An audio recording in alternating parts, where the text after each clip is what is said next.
ইন্নাল্লাহা ইয়া'মুরুকুম আন তু'আদ্দুল আমানাতি ইলা আহলিহা। আল্লাহ রাব্বুল আলামিন বলেন, নিশ্চয়ই আল্লাহ তোমাদেরকে আদেশ করতেছেন, ইন্নাল্লাহা ইয়া'মুরুকুম আন তু'আদ্দুল আমানাতি ইলা আহলিহা। প্রথম আদেশ, তোমরা আমানতটার প্রকৃত হকদারের কাছে ফিরায় দাও। দ্বিতীয় আদেশ, ওয়াইদা হাকামতুম বাইনান নাসি আন তাহকুমু বিল আদল। তোমরা যখন মানুষের মধ্যে বিচার আচার করবা, ন্যায় বিচার করবা।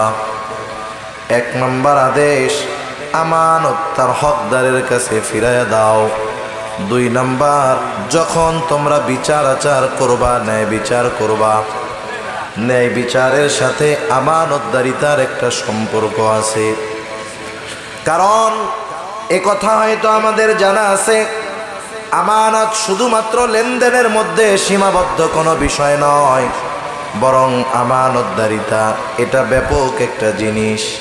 এই জন্য যখন কেউ বিচারকের আসনে সমাসীন হন, যখন কেউ বিচারকের দায়িত্ব পান, ওই বিচারকের জন্য ন্যায় বিচার করাটাও আমানতদারিতা।